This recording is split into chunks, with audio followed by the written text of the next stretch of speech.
How's it going, my people? Welcome back to another episode of the Birchlands. If you're wondering what happened to my shield, it broke. I was getting fireballed by some blazes off camera, and basically what I've been doing off camera pretty much is I've been trying to revive the tools. You can see the pickaxe has a lot of durability back than it did last time, and so does the sword to a degree. I was basically just killing blazes in the nether pretty much, but basically what this episode is going to be focusing on is this building right here. We're going to make this a lot more pleasant to look at, and if you don't know what this building is, this is the house of our mending villager, and probably soon many other villagers too. I leveled this guy up by buying more mending books, so yeah, we got mending on the axe now, and mending on the shovel too. Yeah, so this is what we've got here. I was kind of hoping he'd give a better enchantment than this. Like, I don't know. Imagine if he gave, like, Unbreaking 3 for the second book. That would be 2 villagers in one. And, yeah, we do have some light sources here, though. I do appreciate that. You just keep working there, my good friend. Anyways, yeah, we're gonna make this room a whole lot more pleasant for him. Basically, last episode, all I did was make the room just to protect this guy. And I realized I forgot to put the door here. Thank goodness no mobs spawn in the birch forest here. Another small task we're gonna knock out right now is we're gonna raise these walls up, because I do not like how this looks one bit right here. Yeah, let's go get some birch planks. And while I'm doing this, let's talk about the Zelda series. So pretty much what I did is I tried a new frame size. 3x4 aspect ratio we've got going there now. That was this video on screen. This is the very first 3x4 video I've ever made in all my time doing this. So, yep, very nice. It was pretty crazy. I thought like I would screw it up while rendering the video, but I'm glad I was able to, you know, pull it together and, you know, actually export the video correctly. So, yeah, it's an accomplishment. What's also going to be an accomplishment is keeping all these sheep in the pen right here, because the second we remove these slabs right here, they'll be able to jump right on out. And I really don't want them doing that. Luckily, we don't have to craft any slabs, because we're really just moving the slabs up 1 block. Perfect. Now to do the same right here. How far does this go? Oh boy, this is a doozy. Alright, give me a hot minute here.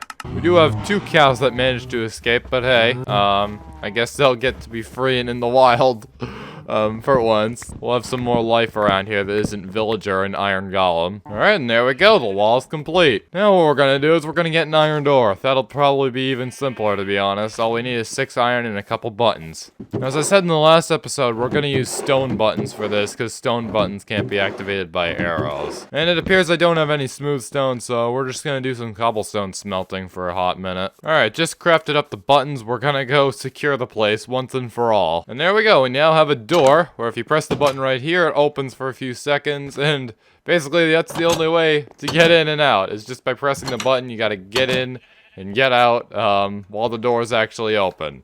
And me as a kid struggled with that, because I wasn't completely coordinated with this game yet. But yeah, here we are today. Very, very nice improvement. And there is one more thing I want to do before we get to the actual meat of this episode, and that is to get our second villager in there. And to do that, we're going to need a lectern. And for a lectern, we're going to need some bookshelves. And for bookshelves, we're going to need leather and paper for the books in the shelf, and some wood too, but we've got plenty of that. It's gonna have to do a little searching around here. Alright, there's our bookshelf, and here is our lectern. Very nice. Now to lure the villager into the enclosure. Right after we take a snooze. Now the iron door might make it a little bit more difficult to get in there. We might have to break it for like a couple seconds, so that way the villager can actually pathfind properly in there, but yeah, we're gonna pretty much do the same thing as last time. We're just gonna place the lectern right down here and wait for a villager to show up. And right here, I've also got 64 emeralds and 3 books in case we get the trade we want. So that way we can basically lock in the trade. No villagers are biting. I stand corrected. Hello, good sir. You are my next volunteer. My next totally willing volunteer. What do you have for me? Thorns 2, that's complete rubbish, just follow me. It'll be pretty nice if he gives me the enchantment I want, which is Unbreaking 3. Straight away, but I guess not. We're gonna have to do a lot of breaking and placing of this thing. Keep on coming on over here. Now I'm gonna break this. We're gonna take this, put it in there, and then I'm gonna place the door behind him so he can't escape. Awesome. He has looting 1, but that's not what we're looking for. I'm saying awesome because he's in here now. He's in his designated spot. The spot where we need this guy. Come on over here, buddy. No need to be shy. You. Alright, I did not think of that. Hold on. Probably make sure that guy can't escape. Okay, we're in a little bit of a predicament right here. Alright. What to do? You. I need you to get back in there. I'm gonna ask nicely, just go in there. Just gonna wait for you to pathfind. I'm gonna push you because I'm impatient. Perfect. There we go. Now there's none of you escaping. So, yes. Come on over here. We should have no mishaps now. Not with this guy, at least. Come on over there. Claim the workstation. You do not have the trait I want, but you're in the space I need you to be in. And right here, we'll just keep on breaking and placing the lectern until you have the trait I need. Could be a fair bit of time, to be honest. And I should also probably block up the top section so that way you can't just walk right out here for the few seconds the lectern is broken. But thank you for walking right back in there, good sir. Now I'm gonna get started with this for real. Alright, and after some time, the axe is at 5 durability, but we finally have the trade here for 45 emeralds. Unbreaking 3. Very nice. And what to put it on? I think the wisest decision right now would probably be the shovel. Because, that breaks a lot of blocks in a quick succession, so yeah. Absolutely. And oh boy, 10 enchantment levels for that. Well, we did it. We got the villager we wanted. I was honestly afraid that the axe would run out of durability before we actually did it, but we did it. Very nice. That is awesome. Now it's time to move on to the actual refurbishment of this little facility we have going on here. So what we're going to do is we're going to take a grindstone, and we're also going to go get our anvil too. And basically what I was thinking, for the interior, we're going to have like a wall going down the middle pretty much. And that'll also be like a source of light sources one, and each end of the wall will have the grindstone or the anvil. It'll be right here in the center, pretty much where these torches are at right now. So right in front of this torch, I'll do the anvil, and in the back here, we'll put the grindstone. And maybe off the wall, we'll be able to put like more villagers too. We'll be able to store a heck ton of villagers in here. How are you fellas doing? You just socializing? I should probably remove this at some point. Yeah, you fellas, you just keep chilling over here. Yep. Very expensive trade we got there, but we need it.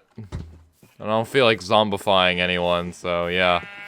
We're just gonna have to stick with that. Also, walking by the pumpkin patch right there, what I was thinking is we'll see if we have any pumpkins that are just lying around in here. We might. Yep, kind of like these. And then we'll just go trade them for some XP to mend this thing, because boy does it need it. Hello, Tim. I'll take those emeralds off of your hands there. How much durability do we get? We got 89. Awesome. That's splendid. That'll most definitely work. Alright, now it's time to get some building supplies. Now, farthest wall in the center, we're going to make it mostly out of orange terracotta, because I want it to be colorful in here, and we sure as heck do have a lot of this resource. We're also going to take some jungle logs and basically just put them at the ends here. And of course strip off the bark too. I think it would blend better with the floor. And then in addition to these at the ends, we're also going to put one in the middle right here. And on the other side too. And then finally some like over in the middle of these two sections we created right here. We're gonna do some more jungle log action. Yeah, so at the top of all these poles right here, we're gonna put some stairs, just kind of like this. Just to make it a little bit fancier. We're also gonna add torches too, because we love light. And now we're gonna take some jungle slabs and basically use them to fill in that little gap between each stair. And it appears I've crafted a lot more than I needed. This area right here probably looks very blank to you, and what we're gonna do here is we're gonna craft 2 chests. One of these chests is going to be dedicated to books, and the other, to be honest, I'm not really so sure yet. Maybe more books. If we run out of space in this one right here. I really just came up with that as we went. I'm gonna go get some more torches. And I'm also gonna grab some oak fences too. We're gonna need these for the outside and decoration stuff. Let's color up the walls too. Why not? We have this little gap right here. We might as well fill it in with some terracotta. The only problem with that though is that it does limit our space. So I might just have to break parts of it. when we eventually put villagers in here. But yeah, that's what we'll do for the walls for now. Alright, now it looks pretty good. I'm trying to think what I want to do for the outside right here. We're probably going to do some jungle and oak stuff, just like small detailing. I'm no building expert, if you couldn't tell already. But yeah, I think we'll do something like this, pretty much. On the other side as well. Just for some lighting. And just to make it look a little fancy schmancier. Now at the bottom of these little poles right here, we're just gonna add some stairs right there, so it kind of looks like it's, I don't know, shifting into that shape from the ground, I guess. I think it just looks cooler. Then right out over here, we'll extend the posts upward, we'll create new ones. And while we're up here, we'll bring these ones up as well. And then at the top, we'll do an oak fence and then a torch. And there we go, I think it looks a little bit better. However, just to make it look perfect, right out here on the front, I think I want to do a little banner. Pretty much something like this. Right in front of the entrance. How does that look? I think we could curve it a little bit more. What about that? I think if we just bring this down to the floor right there, I think it should be good. But what are we gonna do about the stair blocks? Guess we'll just have to turn these to make it look a little bit better. What the heck? You guys aren't supposed to be here. It's a zombie attack. Oh my gosh, it's like, how many of you these guys are there? It's like, oh my gosh. Oh my god. How did this even happen? They can't spawn here. It's like 3 baby ones. Oh my gosh. What are the odds? Yes, iron golems, I'm gonna need your assistance here. My goodness, I had no idea there was this many. Oh man. That is crazy. Also, kinda getting a couple hearts taken away from me isn't too good, but iron golems, yes, thank goodness these guys exist. I probably soak up some of this XP for my axe, but yeah. Okay then. Just a random zombie attack, I guess. I guess they just completely ignored the fact that with this data pack, at least, download in description by the way, that mobs just don't spawn in the birch forest. Maybe it's probably because of the village right here. Or this. It's probably like a zombie siege, but oh my gosh, I didn't know. That was crazy. That's all I'm gonna say, really. Oh man. You know, looking back at this, what if we bring this back up and then wrap sort of like the orange terracotta around the entire place? I think that would look even cooler. Give it some real flair. And I have plenty of orange terracotta, let me tell you right now. Alright, and after some time it's done, let's bring down parts of it on the corners in the back here, just to see what that looks like out of curiosity. This doesn't actually look too shabby. I think it's cool. It's unique. Not any related to anything I've ever done before. So yeah, I think it looks a lot better than it did before. I'm getting kind of like factory vibes from it almost. I really like how it feels more circular going up, but it's not a circle. It's like it's still very much a rectangle, but has more depth to it. I really like it. So yeah, I think I'll end the episode right here. Thank you so much for watching. And don't forget to comment, like, and subscribe for more epic Minecraft content. And yeah, love you all a lot. And I'll see you in the next one. Goodbye.